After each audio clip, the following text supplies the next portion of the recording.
All right, chap. This is where I come for all my news, internet news. Today he's talking about Cody Co. I haven't heard anything about Cody Co in forever. Let's see what he's got to say.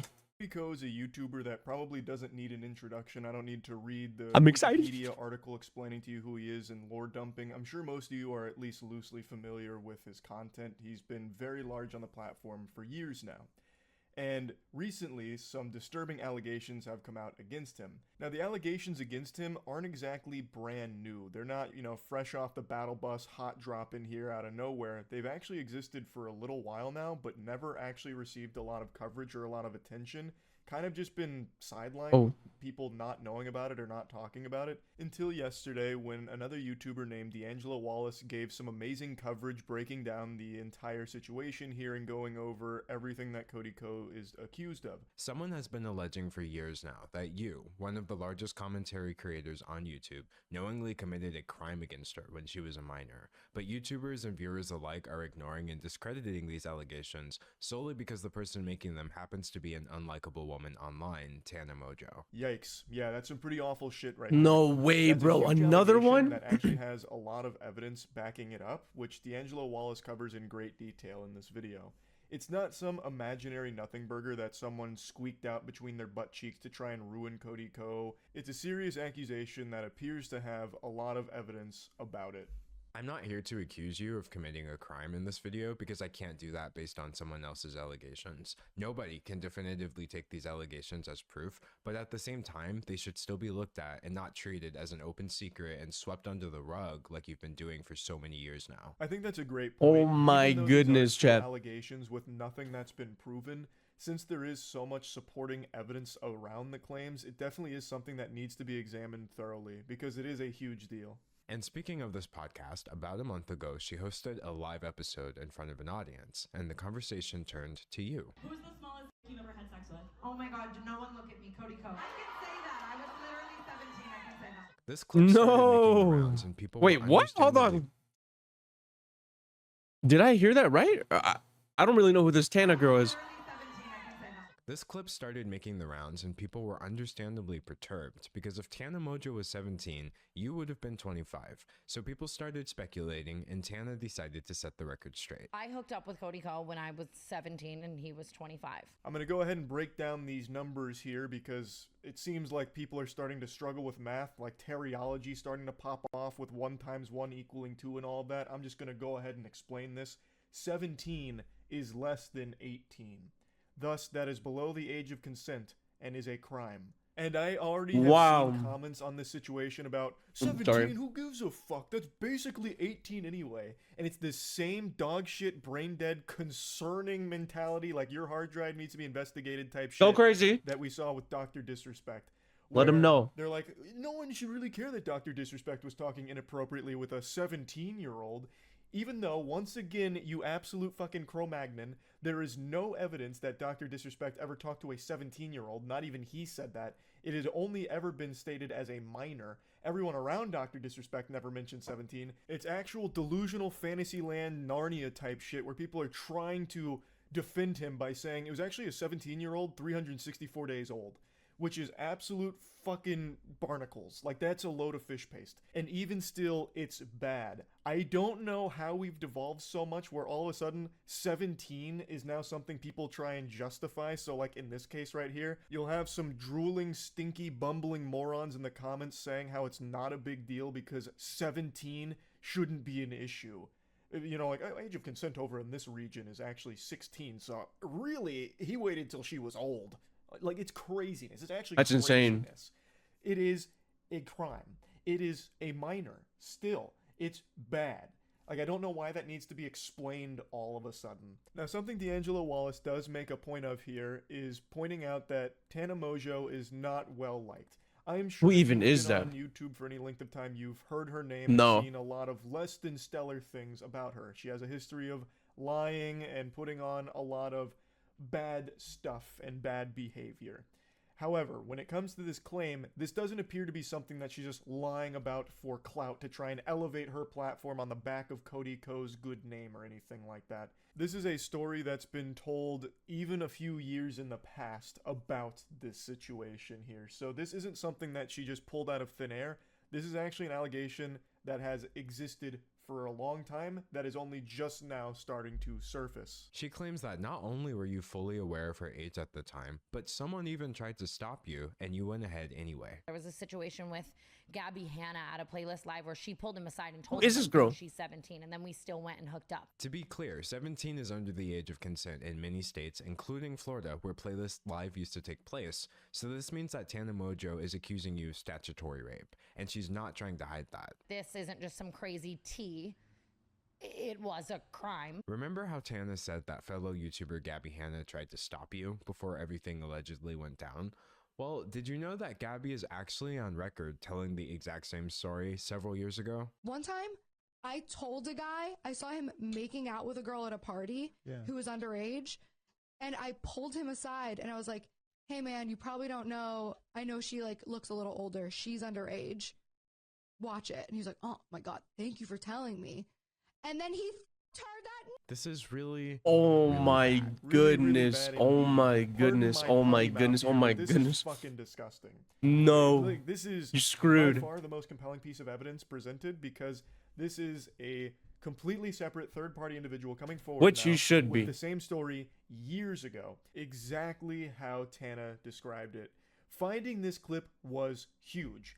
I don't even know how it was unearthed. Huge. That's exactly props what I was for- thinking. For finding this. How did he get that old clip ancient of Gabby? artifact. Because apparently it'd been I know who scrubbed Gabby from is. like everywhere.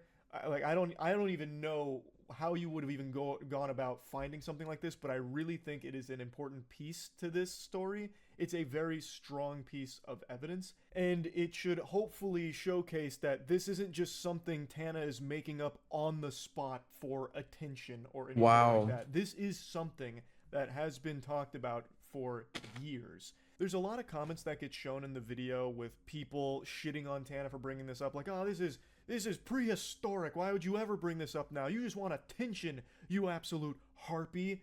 Oh, who cares? This is bullshit. It's all a lie anyway. All you do is lie. Liar, liar, plants for hire. You harlot.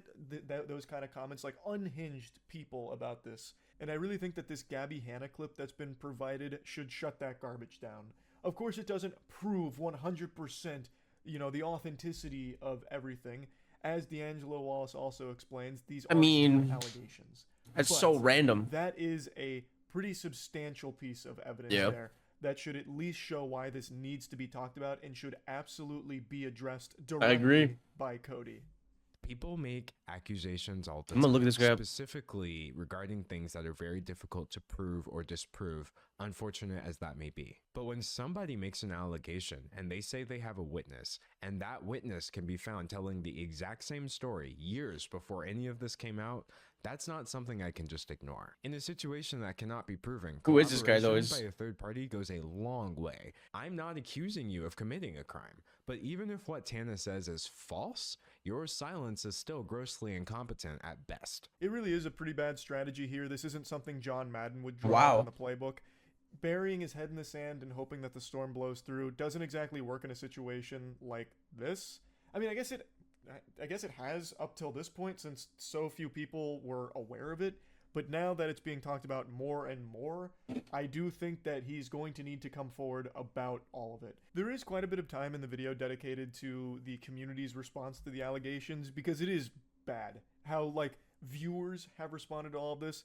Basically, and it is a good point that D'Angelo Wallace made, because Tana Mojo is widely disliked by the broader YouTube audience, when she was the one putting these claims out there, people attacked her, dogpiled her for saying things like this. Like, they jumped on her like she had just, killed a puppy in front of them. Like, people responded to her in the worst possible way with these allegations. Wow. And Tana made a really good point where she said if this was any other YouTuber she was talking about, one that wasn't as highly regarded as Cody, the response would be completely different, where she'd be getting sympathetic messages and support for coming forward with her experience. But So because it's weird, man. Cody, There's so many it's weird things been going a on. biblical smackdown in the comments against her, which is just like a crazy response to something like this. I mean, there were some lunatics there, like genuinely hateful people saying the most misogynistic shit you could find in the comment section about this because she dared come forward with her experience. And talk about that situation. Now, again, yes, they are allegations. Nothing has been proven. But there is a lot of evidence here that should at the very least get a response from Cody Ko about all of this. And it's not like he's not aware of what's happening. As pointed out in this video, he is seemingly censoring his YouTube comment section. And now you're choosing censorship. On your YouTube channel, where you've been I pumping out content nearly I thought he was every gonna day say he now, got arrested or I couldn't something. find a single comment on your last video about this situation. Not even one. Comparing that to the comment section on your Instagram, where every single comment That's an L, automatic L. I mean, he's got this D'Angelo guy on him, and now he's got Moist Critical on him. I checked this myself because this is a Lego build that you can follow along with at home. I went to his latest upload and clicked newest in the comment section because surely you'd see some now after this is being blown up into a huge story. Yeah. But even when filtering on his newest upload by newest comments, I still only found a couple of comments that referenced this. So it really does seem like it's being heavily censored in the YouTube comments. Because with how big the story is, you would expect a lot of them, especially when you look at his Instagram. But somehow, nothing on YouTube? Yeah, that's very suspicious. That definitely smells like he is censoring the comments. Smells fishy. So it's not like he doesn't know what's going on here. Tana also said that he had reached out at some point kind of about this, saying like, are we good? So it's not something that he's just unaware of, and that's why he hasn't addressed it. D'Angelo Wallace also points out how he's responded to things in the past, like he paywalled an apology for like an old clip that surfaced where he was using a slur. So he's talking about like the history of responding poorly to situations that Cody finds himself in. And then he brought up this, which I'd never heard of. Not many people know that you've already lost fans over an eerily similar topic. You used to frequently feature and promote your college friend Colby Leachman in your videos, until it came out that during your school days, Leachman's university put him on probation for, as a United States District Judge would later put it, the non-consensual videotaping of a sex act with another student, showing the video to other people, lying to the police about the video, and behaving horribly to that individual and at least one other woman. To make matters worse, the woman in the video also how did he find all this out? The recording, and that she hadn't it's crazy to anything at all. You had this man in your videos. You were telling us to follow him on Instagram, and at some point, that makes sense. So he's no longer part of your content, but he still seems like he's very much a part of your friend group. From the continued hangouts since then to inviting him to your wedding just last year, people are under the impression that you're best friends with someone who, at best, committed an illegal sex act and at worst is an alleged rapist. And no matter how many times people rediscover this information over the years, who is this person? Anything at all. That is baffling to me. Like, it's one thing to be friends with someone who turns out to be a monster, but once you learn that they're a monster, that's where it should stop. I've said this before. If my best friend turned out to have like a secret double life, you know, a Jekyll and Hyde situation where Matt goes out there and he does something truly heinous, I would cut them out of my life. I wouldn't be able to go forward being friends with someone like that. You know, giving him a fist bump saying, hey, we're still bubble buddies, bro. Like, I couldn't do that. So it's so weird to me that Cody can, and when people have talked about it in the past, apparently Cody has just ignored it. That is very, very odd. I haven't seen a single channel over 1 million subscribers do so much as acknowledge that this situation exists. And I'm not talking about channels that never would have discussed something like this either. I mean the same channels that were rightfully calling out people like Dr. Disrespect for texting a minor, which are the same channels that are now completely ignoring a scenario with an even bigger creator being accused of doing something much worse. D'Angelo Wallace makes a point a couple times in this video about the silence on this subject being staggering, considering in the YouTube ecosystem there's tons of commentary channels that'll cover a wide variety of topics, sometimes rumors that aren't nearly this serious, you know, like a 2-part docuseries on that time Markiplier allegedly pooped without peeing. Or, in my case, I'll make a whole rant going over how aliens probably aren't visiting us via theoretical warp drives to haunt our boners. And yet, somehow what is he saying, bruh? This serious just slips through the cracks and didn't have many people talking about it until very recently. So I'd like to at least take a quick moment here to explain why I hadn't covered it.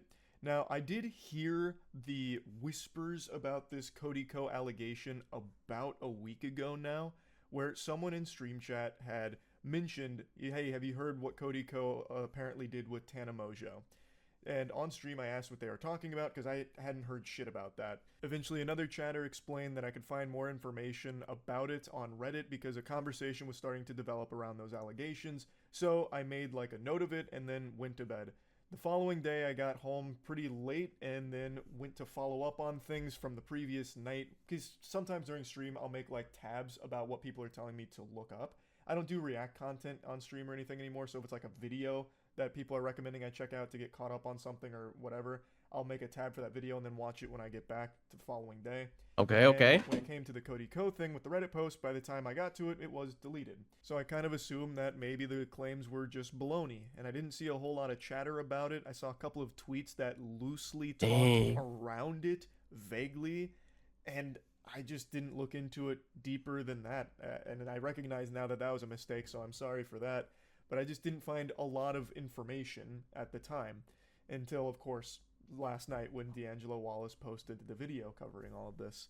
So I know the speculation has been made that the reason people aren't talking about the Cody Co situation is because he's a channel that a lot of people respect and is friends with a lot of the community. So no one wants to speak out against their friend or a channel that they respect so much, thus they're trying to help, you know, bury it. How or could you not respect let it something like that? erupt I into the mean- mainstream. For me, that wasn't the case. When I went looking for the info, He said, after "Nah, that not me, stream, I though." didn't find anything, and I didn't do a big enough dive on it to access it, so I just kind of stopped looking, which again was a mistake, clearly. I've talked about Cody Co's content in the past. I've liked his content. I respected him as a content creator. Yeah, but he's I've using never said past that we tense were now. friends or anything. I went on his podcast one time, and I think we only ever talked in Twitter DMs once as well. Oh, weren't we met him in exactly, person? like, See, I didn't even know Cody inseparable Co had a friends, podcast. You know, the best of pals and buddies or anything. Like, I imagine if we walked by each other in a crowded mall, we'd do one of these to each other, and that'd probably be the Dude, end. this guy, I love this isn't some guy. kind of story that I was avoiding or anything like that. I just truly didn't do enough digging on it because, as D'Angelo Wallace does mention, this story has been pretty successfully buried for the most part, where a lot of people just Wow. weren't aware of it. Not anymore. And I didn't do due diligence to become aware of it. But luckily, D'Angelo Wallace did and created this great video going over all of it. So I wanted to talk about this because obviously it's a very serious situation. Cody Co absolutely should come forward to explain all of it, and if there is another side to this story, tell it. If it's wrong, set the record straight. It's a very upsetting story here that at the very least needs to be addressed by Cody publicly. This can't be another paywalled apology situation or anything like that. This should definitely be something that he comes forward and actually talks about. So yeah. Wow, I think that's we're done here really with the about it. video. So, yeah. That's Cody insane. Co All is a right, YouTuber. chat. Let's go and subscribe.